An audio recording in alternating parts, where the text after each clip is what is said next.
قرآن حکیم اپنی اصلی فارم میں لوح محفوظ کے اندر ہے. یہ ہمارے ہاتھ میں جو قرآن ہے نا، یہ اس کی اتھینٹک کاپی ہے. اصل میں جو قرآن ہے نا، وہ اللہ نے لوح محفوظ میں لکھا ہوا ہے. بل ہوا قرآن مجید فی لوح محفوظ. سورۃ الواقعہ میں بھی آیا نا کہ وہاں سے اس کو کس نے، تنزیل من رب العالمین، یعنی یہ رب العالمین کا اتارا ہوا ہے.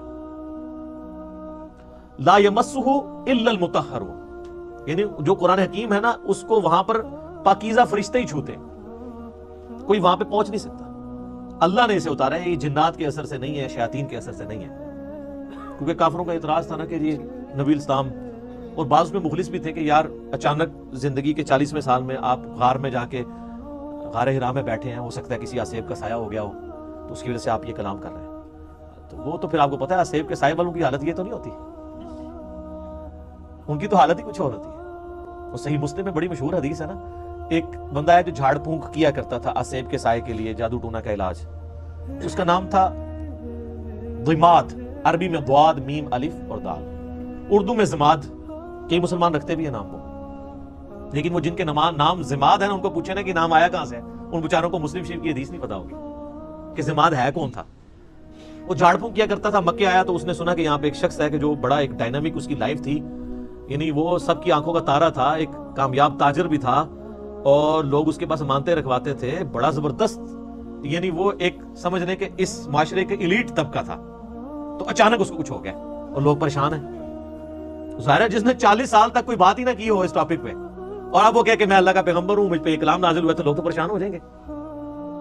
تو اس نے کہا کہ میں جھاڑ پھونک جانتا ہوں، اگر تم مجھے اس کے پاس لے جاؤ تو مجھے امید ہے کہ میں اس کا علاج کروں گا. اس کو کیا پتا تھا کہ علاج اس کا نہیں، اس کا اپنا ہو جائے گا. تو لوگ اسے لے گئے نبی الاسلام کے پاس. تو آپ صلی اللہ علیہ وآلہ وسلم سے اس نے کہا کہ میں آپ کا علاج کر سکتا ہوں، آپ بتائیں کہ آپ کے ساتھ کیا ایشو ہے، تو اپنا مسئلہ بیان کریں. تو آپ صلی اللہ علیہ وآلہ وسلم نے نا کوئی بات نہیں کی، قرآن بھی نہیں پڑھا.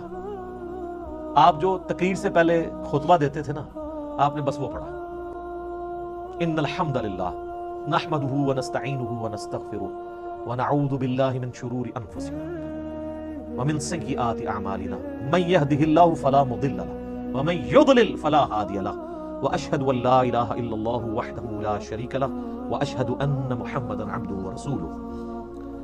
اب یہ کاش آپ کو عربی آتی ہوتی تو آپ کو پتا ہوتا کہ آپ نے کیا پڑھا ہے صلی اللہ علیہ وسلم. تو اس نے جب سنا تو وہ ہل گیا. اس نے کہا جی ایک بار ذرا پھر سنائیں. دوسری بار، تیسری بار اس نے کہا جی میں گواہی دیتا ہوں کہ آپ اللہ کے پیغمبر ہیں، اپنا ہاتھ بڑھائیں اور مجھے مسلمان کریں. تو حالانکہ جو بندہ ایکسپرٹ تھا جادوگری کا، اس نے بھی کلام سن کے، قرآن نہیں صرف آپ علیہ السلام کا عام کلام سن کے، انہوں نے کہا نہیں، جنات جن لوگوں کے اوپر اثر ہوتا ہے ان کا اس طرح کا کریکٹر نہیں ہوتا، وہ اس طرح کی باتیں نہیں کرتے، ان کی باتیں تو آل فال ہوتی ہیں، اتنی پریسائز باتیں نہیں ہوتی ہیں. پھر نبی علیہ السلام کی مبارک ذات کا ایک روب بھی تھا. جو بندہ جادو کا، ان ساری چیزوں کا ایکسپرٹ تھا، اس نے ڈکلیئر کر دیا کہ جادوگر نہیں ہے. اور جو جہلات ہے، جن کو جادو کا، آسیب کا الف بے بھی نہیں پتا تھا، وہ لوگ نبی علیہ السلام کو اس کے بعد بھی جادوگر کہتے رہے، نعوذ باللہ. ان کی قسمت میں ہدایت نہیں تھی نا. ہونا تو چاہیے تھا کہ جب ایکسپرٹ نے مان لیا کہ نہیں ہے، تو تم لوگوں کو تو پتہ ہی نہیں یہ فیلڈ ہے کہ نہیں، تم خواہ خواہ کہتے ہو. جیسے معذرت کے ساتھ آج کی دنیا میں آپ کو مثال دوں، میرے بارے میں علماء کہتے ہیں جاہل ہے، اس کو تو عربی بھی نہیں آتی، اس کو تو پڑھنا ہی کچھ نہیں آتا، وہ قرآن دیکھ کے بھی غلط پڑھتا ہے، وہ پڑھ ہی نہیں سکتا. ٹھیک ہے، آپ کہتے رہے. تو جو سن رہے ہیں ان کو نہیں پتا کیا ہو رہا ہے. تو ہم ان باتوں کا بھی جواب نہیں دیتے. ہم کہتے ہیں ٹھیک ہے یار، آپ نے ہمیں جج کرنا ہے، ہماری ویڈیوز آپ کے سامنے ہیں، آپ ان کو دیکھیں اور جج کریں، آپ کو پتا چل جائے گا سچائی کیا ہے، جھوٹ کیا ہے، غلط کیا ہے، آپ کو سب کچھ پتا چل جائے گا.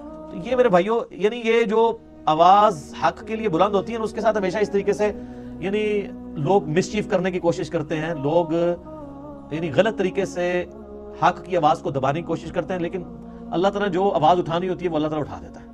ٹھیک ہے، یعنی اب یہ بھی پوائنٹ ایک اتنا بڑا پوائنٹ ہے کہ یعنی اس کے اوپر ڈسکشن ہو سکتی ہے کہ قرآن حکیم اللہ تعالیٰ نے لوح محفوظ میں رکھا ہوا ہے، اور اپنے اصلی حالت میں یہ ہمارے پاس یہ کاپی ہے. کتنی بڑی خوش نصیبی ہے کہ ہمارے پاس وہ کتاب ہے کہ جو اوریجنل کتاب لوح محفوظ میں ہے.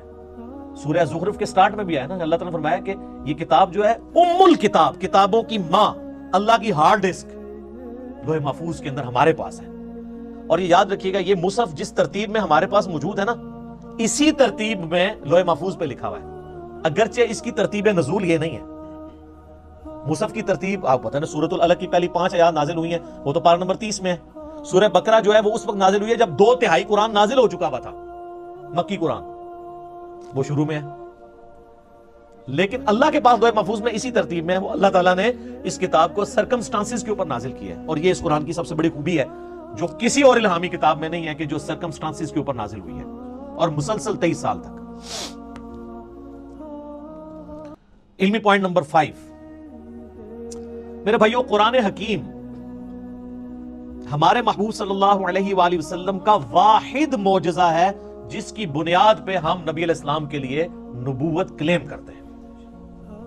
ویسے تو آپ کے ٹینجیبل فارم میں فزیکل فینومینا آف نیچر کو توڑنے والے، قانون قدرت کو توڑنے والے کتنے حصی معجزات بخاری مسلم میں رپورٹ ہوئے ہیں.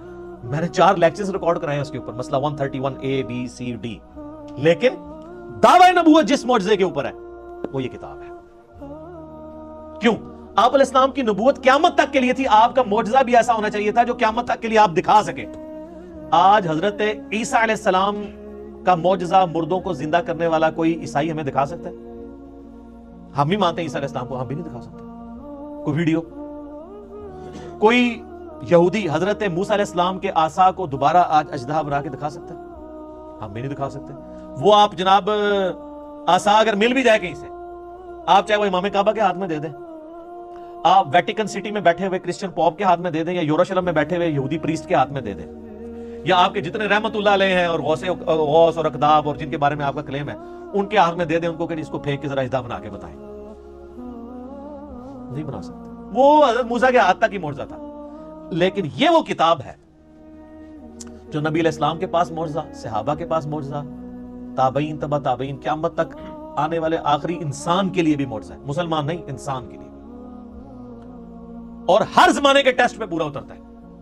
اسپیسیفکلی تو یہ پورا اترا اس ٹیسٹ میں کہ عرب کے لوگ اپنے آپ کو اتنا بڑا فصیح اللسان سمجھتے تھے کہ وہ ادر دین جو نان عرب ہیں، عربیوں کے علاوہ جو لوگ ہیں، ان کو کہتے تھے یہ اجمی ہیں، گونگے، یہ بول نہیں سکتے.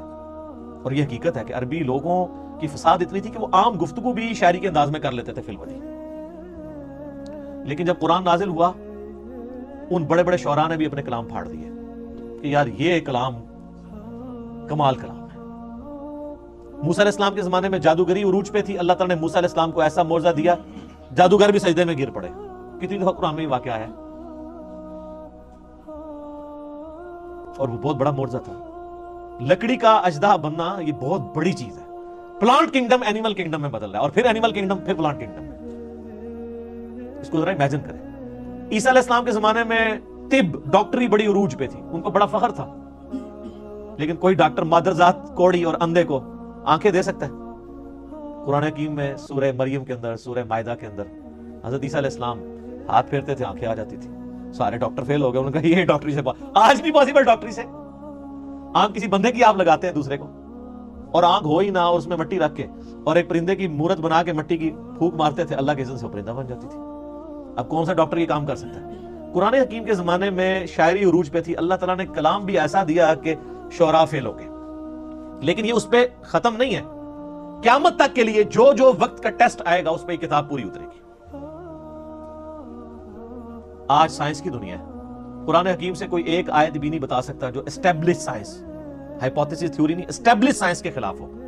اس کے برخلاف ہم آپ کو کئی باتیں بتا سکتے ہیں جو قرآن حکیم ایسی کرتا ہے جو پرانی سائنس ان باتوں کی تصدیق نہیں کرتی تھی، لیکن آج کی سائنس ان باتوں کی تصدیق کرتی ہے. جس میں سب سے بڑی بات، ہم نے اپنے بچپن میں یہ چیزیں پڑھی ہوئی ہیں کہ جی زمین جو ہے وہ ساکن ہے اور سورج اس کے گرد چکر لگاتا ہے. شروع میں بچوں کو سمجھانے کے لیے پڑھا دیتے تھے نا، بعد میں پھر وہ چیزیں. لیکن یہ سٹارٹ بھی ہوئی تھی تھیوری سائنس میں. قرآن بہت پہلے سے کہہ رہے ہیں کلٌ فی فلک یسبحون، تمام اجرام فلکی جو ہے وہ تیر رہے ہیں آسمان میں. اور تیرنا بیک وقت تیرنے میں ایک چیز فلوٹ بھی کرتی ہے اور اپنے محور کے گرد بھی گھومتی ہے. جو بھی آپ کوئی بھی گول چیز اگر سمندر میں پھینک دینا وہ فلوٹ کرنے کے دوران اپنے محور کے گرد گھومے گی بھی ان ویوز کی وجہ سے. اللہ نے لفظ بھی ایسا استعمال کیا ہے کہ نہ صرف وہ کسی اور چیز کے گرد ریوالو کر رہی ہیں بلکہ اپنے ایکسس کے گرد، اپنے محور کے گرد بھی وہ چیزیں گھوم رہی ہیں. تو قرآن حکیم تو اس چیز کو پہلے ایڈریس کر چکے ہیں. اس حوالے سے آپ ایک میرا کلپ بھی ہے Quran and modern versus modern science, وہ آپ دیکھ لیں. ڈاکٹر ذاکر نائک کا بھی ایک ویڈیو ہے پرانی, پھر انہوں نے دوبارہ سے ریکارڈ کرائی تھی, وہ بھی آپ دیکھ لیں. ڈاکٹر مورس بوکائل ایک فرینچ سرجن تھے جو مسلمان ہوئے, تو انہوں نے کتاب وہ لکھی Bible Quran and science, Urdu میں ترجمہ ہوا, لیکن وہ ترجمہ بھی اردو والا بھی اتنا مشکل ہے کہ عام بندوں کو سمجھ نہیں آتا. بہتر یہ کہ آپ اسے انگلش میں ہی پڑھیں. تو انہوں نے یہ ثابت کیا کہ اس ماڈرن دور میں جتنی بھی الہامی کتابیں ہیں وہ سائنس کے ٹیسٹ کو پاس نہیں کرتی سوائے اس کتاب کے. ان میں سائنٹیفک فالٹ موجود ہے.